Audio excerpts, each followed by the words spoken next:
Hello friends, daily general studies quiz में आपका स्वागत है। मतलब दस के दम में आपका स्वागत है।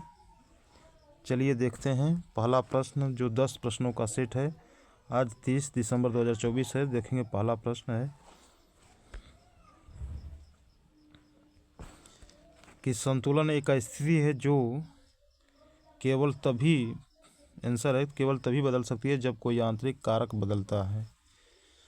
इसमें पहला ऑप्शन है कभी नहीं बदल सकती, दूसरा ऑप्शन है केवल तभी बदल सकती जब कोई बाहरी कारक बदलता है, और सी जो आंसर सही है केवल तभी बदल सकती है जब कोई आंतरिक कारक बदलता है, और चौथा है केवल तभी बदल सकती है जब सरकारी नीतियाँ बदलती हैं।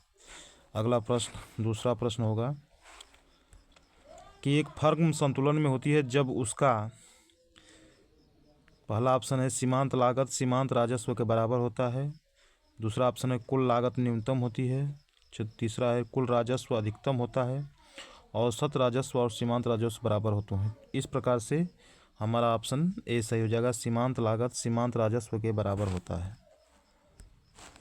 तीसरा प्रश्न, किस कर के कारण समाज के गरीब वर्ग पर बोझ पड़ता है?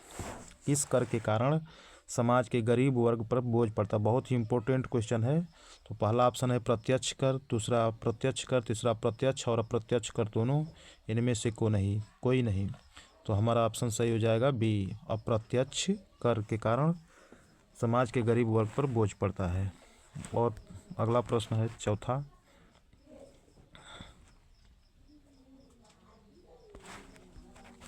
कि चर इनपुट की प्रति यूनिट आउटपुट के रूप में क्या परिभाषित किया गया है? तो इसमें औसत उत्पाद ऑप्शन सही हो जाएगा, लेकिन देख लेते हैं। पहला ऑप्शन है सीमांत उत्पाद, बी उत्पादन और सी कुल उत्पाद, लेकिन चौथा ऑप्शन जो सही है औसत उत्पाद। अगला प्रश्न है पांचवा, मांग का नियम का तात्पर्य है कि जब किसी वस्तु की मांग अधिक होती है तो पहला ऑप्शन है वस्तु की कीमत गिर जाती है, क्या ऐसा होता है? दूसरा बी कि वस्तु की कीमत समान रहती है, कि वस्तु की कीमत बढ़ जाती है, वस्तु की मांग की मात्रा कम हो जाती है। तो ऑप्शन इसमें हमारा सी सही हो जाएगा, वस्तु की कीमत बढ़ जाती है।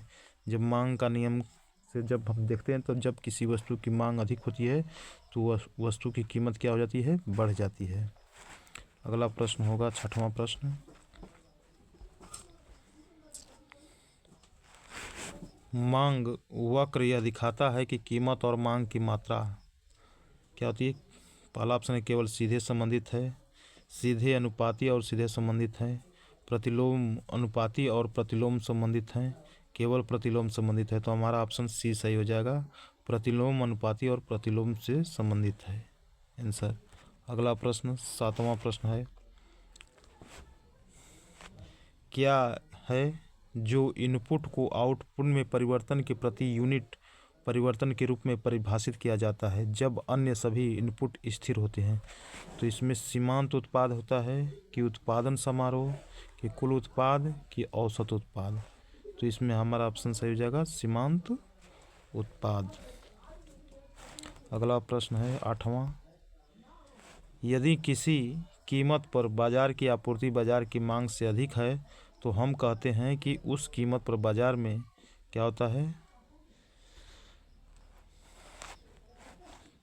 अतिरिक्त, पहला ऑप्शन है संतुलन, दूसरा है अतिरिक्त मांग, तीसरा है अतिरिक्त आपूर्ति, सीमांत राजस्व चौथा। तो इसमें ऑप्शन सी हो जाएगा अतिरिक्त आपूर्ति। अगला है प्रश्न नौवां प्रश्न है कि विकास की हिंदू दर शब्द किसने पेश किया?